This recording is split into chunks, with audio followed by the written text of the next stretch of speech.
Good afternoon, everyone. This is Chris Hostomu. With regards to techniques that you should implement when you're doing your interviews, both for tenders, but any generic interviews, really. I call it the winning stroke because this is where you win or fail, or you lose your tender for your project or your framework or your opportunity to move forward. Obviously, I've got the list of all the names in the attending, so we don't have to go through the introductions. The most important thing when you're doing the interview, preparing for your interview, is preparation. It's basically very important for you to know who you're talking to. So do you have the intelligence about them? You need to plan what you're going to do, who's going to do what and how. You need to make sure you are exactly on time that you've been allocated. So if somebody says to you, it's a 25-minute presentation, then you make sure it's 25, not 24, not 26. You're exactly right. And the most important thing you need to do, of course, is rehearse with your team. A lot of you out there go to interview by just getting together the morning before or the night before and just go through some slides that you did before on a previous project. That's not good enough. You need to rehearse and practice as much as you can. And to me, practice also means using your smartphones and video yourselves, and then look at that video and see how well you've done. And show it to your peers, show it to your members of your team outside the interview team and see what they think. The most important thing as well is handovers. When you're doing a handover from one of you to the next person, you need to make sure it's smoothly done and it's full of confidence. So there's seamless handover to your team. And of course, very, very important, when you walk into the interview room and you see a bunch of people there that you probably haven't met before, or at least most of them you haven't met before, is you make sure you have a contact with them and break the ice as soon as possible. So, do a bit of small talk. Talk about the last night's thunderstorms or, gales that we had, etc. And finally, in terms of preparation, is logistics. Make sure you travel either independently or together. You meet in a Starbucks or Costa Coffee an hour before. Relax, have a chat. Go through the presentation one last time, and make sure you just 10-15 minutes early before your interview. And then that gives you an opportunity to see actually who's coming out and who the competition is, if nothing else. With regards to dressing, well, it depends down to your clients. So from your intelligence, if your client is a casual dressing team that you're going to meet, or is it going to be a pink suits, etc. So that's down to you and how the client is going to perform and who your client is. How do you maximize your opportunity to win the work and to do very well at the interview? Well, first of all, you need to ask what the criteria is, and you need to know who your interviewers are. So, if you've got a list of interviewers, then you go onto your website, into LinkedIn, look around, find out as much as you can about them. And you'll find out if they've done presentations before, their topics of interest, their previous history, etc. What do they like, what they dislike. So, if you're going in Liverpool and you are going to make a joke about Liverpool Football Club, make sure they're an Everton supporter, etc. Have you been in front of them before? What do you know about them? Ask your team, ask your consultants, ask clients, other clients, what do they know about them and if they met them before. So you need to know who you're talking to. Very, very important. Now, what are the clients looking for when it comes to the interview? Well, they actually know that you are capable of doing the work. Otherwise, you won't be there.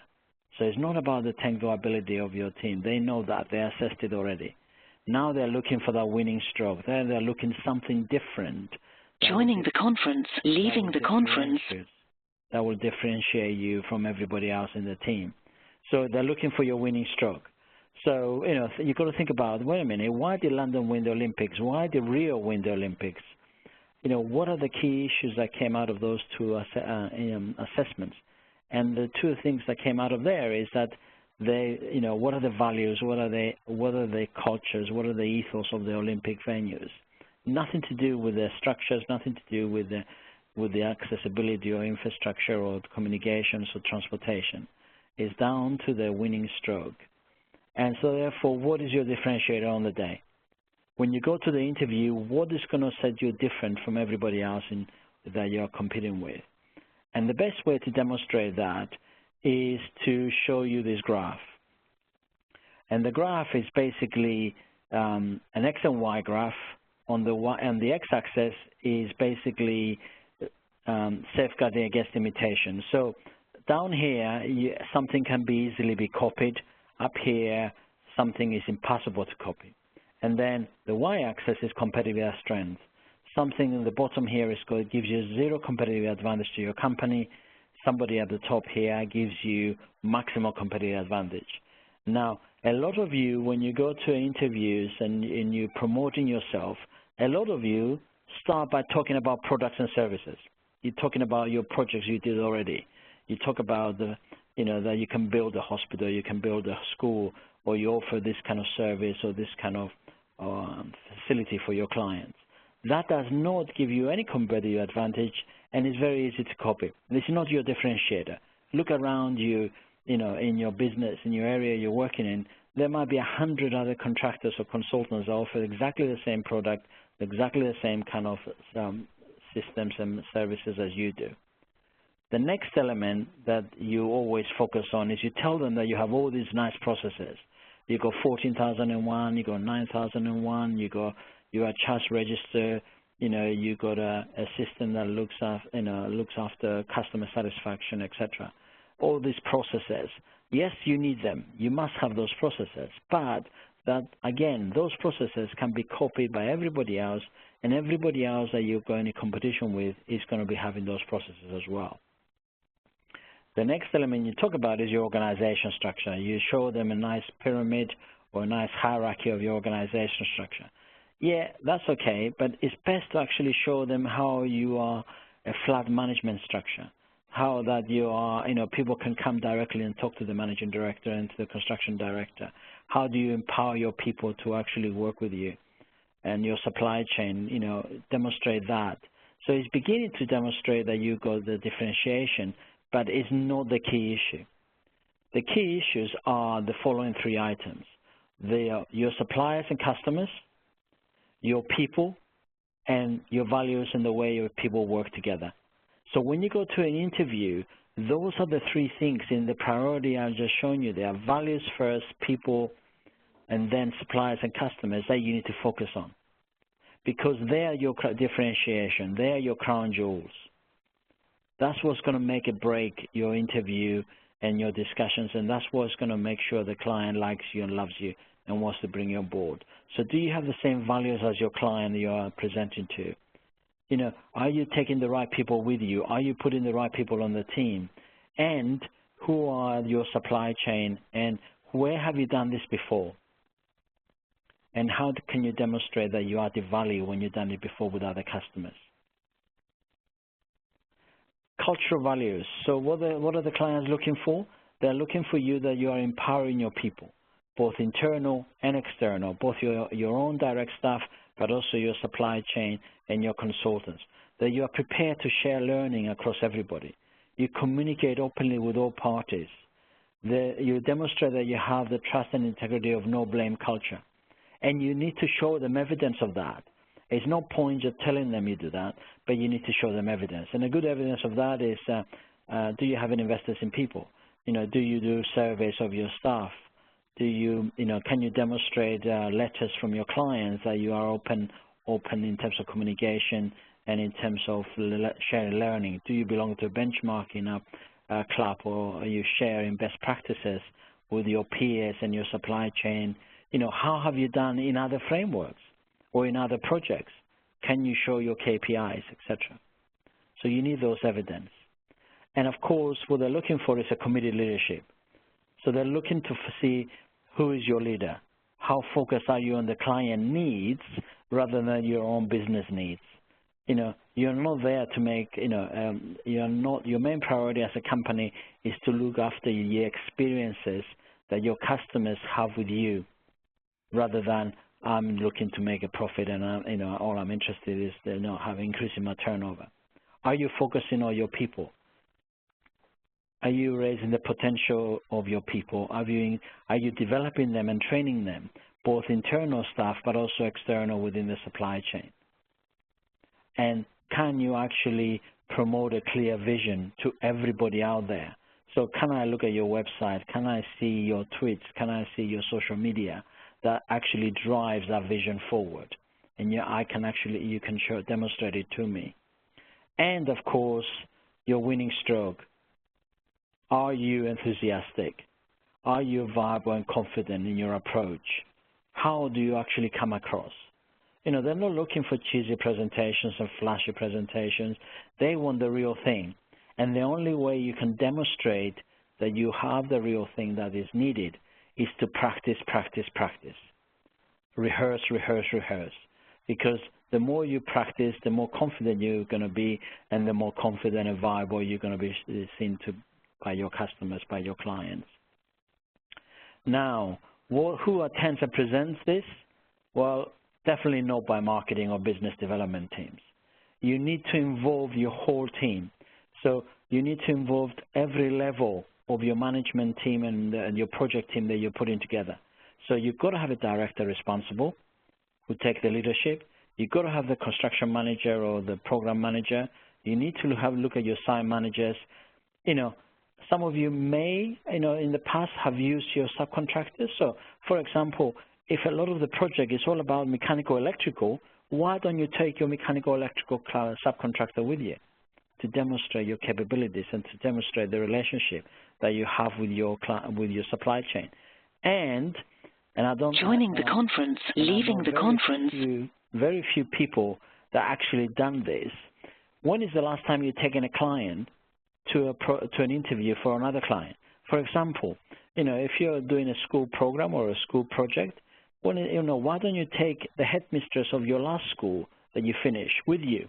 So when it comes to questions about how do you manage customers, how do you manage the interface between the teaching, and the works, how do you make sure that the health and safety of the staff and students is dealt with effectively?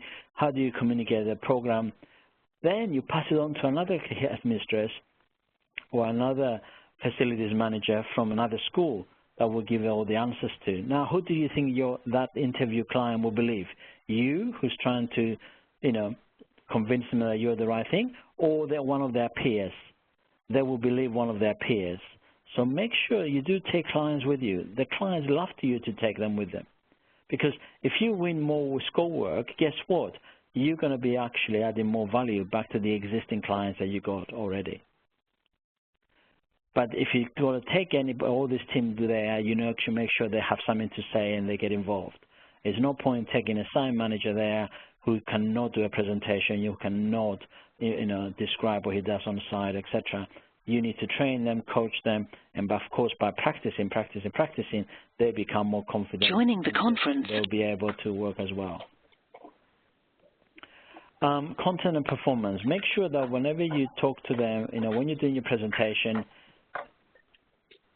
you've got to make sure that you give them something new, something they will remember and talk about it afterwards in the pub, or discuss it as part of the discussion for making a decision. Engage with their questions, and show enthusiasm, move around, be animated. Just because you've been sat on a table and you're presented to their seats, you don't have to sit there. You can stand up.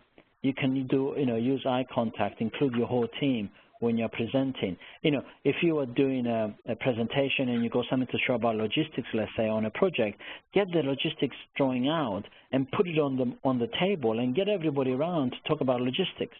Engage the client. It doesn't have to be a PowerPoint presentation all the time. If you want to show something animated, then use the boards, use the flip charts, draw something to show your enthusiasm and to actually be more animated as you can. Basically, of course, you need to make sure you know your bid material.